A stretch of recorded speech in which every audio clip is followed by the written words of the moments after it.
Are you tired of your forgotten blazer gathering dust in the back of your closet? Well, in today's video, I'm going to show you one way to breathe new life into your neglected blazer and give it a fresh, fashionable twist. For this project, you can work with whatever blazer you have on hand. However, the ideal blazer is one in a solid color that's tunic length and have maybe one or two buttons.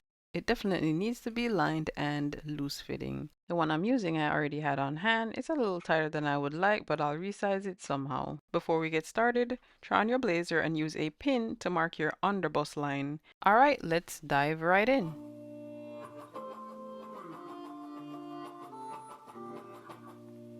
First, lay out your blazer nice and flat on either side. We're going to start by doing what I like to call mapping to plan out or design. So grab your pins and measuring tape or ruler and place it along your underbust line, then use a pin to mark 1 inch from the edge. From there, add a few pins to mark the underbust line until you get to the side seam as shown. This will be the top of your cutout. For the bottom part, we're going to go up 1 inch from the pocket. If your blazer doesn't have pockets, you can measure 4 to 5 inches down the side seam. Afterwards, connect it to the other 1 inch mark. I went ahead and cleaned up my lines and added a few more pins. Next, add a 1/2 inch allowance to the inside of your cutout. I'm using a clear grid ruler so I can see the measure and mark a 1/2 inch from the pins down. You only need to do this on the top and bottom. Before cutting, open the side seam from the hem to the top of your cutout. This includes the lining as well.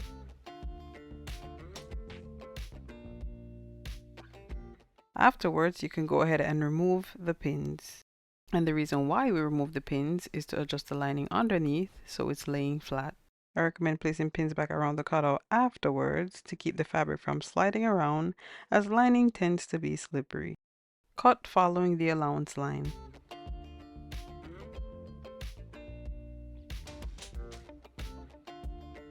And this is what your cutout should look like. Next, backstitch the side seam above your allowance so it doesn't unravel any further. Do the same for the lining as well, and the bust darts that you likely cut into. Using the tip of your scissors, clip the point on your cutout to approximately 1.5 inches away from the edge. This will allow us to turn under the seam allowance. To get a clean finish, fold and press the allowance on all sides, including the lining. A tip I learned from doing the cutout on the other side is to use your ironing mat or board to fold and pin the allowance to keep it in place. This will be a big help while ironing.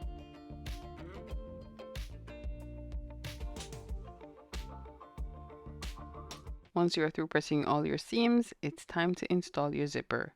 I'm using a metal one I had on hand, which turned out to be too long. I'm not going to show how I shortened it here, but not to worry, I posted a shorts video on that recently showing you exactly how to customize the length. Before you take a look at that video, I'm going to show you how to figure out the length you'll need. To do that, take 1/2 of your zipper and insert it between the seam and lining. Then grab a pencil and mark where the cutout stops on the zipper.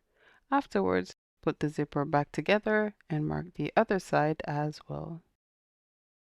Alright, now you can go ahead and shorten the zipper. I recommend opening the link in the description in a new tab and head on back afterwards. Okay, so I've shortened my zipper. Also be sure to fold and sew down the extra tape above the top stop. I only did this for the cutout side as you see here, but I recommend doing it for the other side as well. To install the zipper, do the same as before and sandwich it between the seam and lining, making sure the bottom stop is right up against the hem. Secure the zipper in place and do the same for the other half of the zipper and around the cutout. Before sewing, I highly recommend you hand sew a basting stitch along the edge to secure it even further. I made the mistake of skipping this part and I ran into so many issues that I had to start over. So it's definitely worth taking a few minutes to secure your handiwork.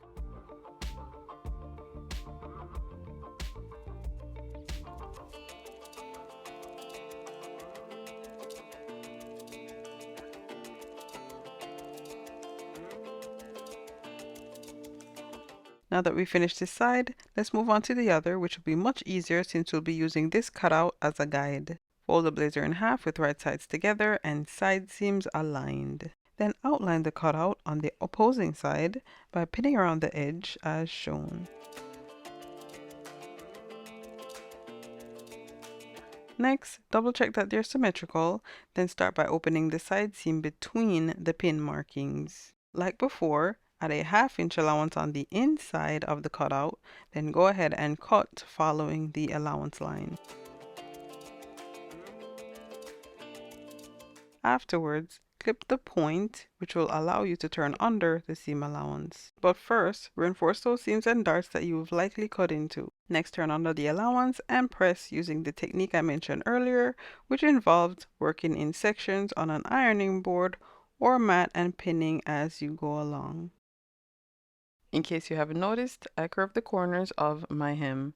This part is optional, but if you do decide to do this as well, you'll need to do it while you still have access to the corners to turn them inside out. In other words, before you sew the cutout. All I did was turn the corners inside out and used a round container to mark the desired shape. Lastly, I removed the button closure and sewed the buttonhole closed by hand since you'll no longer be needing it. Now you may be wondering, how do you create the front twist? If you haven't figured it out yet, take the open end and loop it under or over the other cutout, then close the zipper. And there you have it.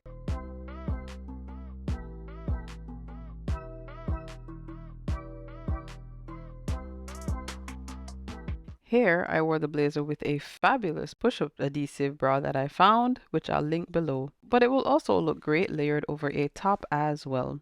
I did end up doing something in the back to resize the blazer. I'll give you all the deets on that in a shorts video if you're interested. But let me know what you think of this upcycle. Thanks so much for watching. Until next time.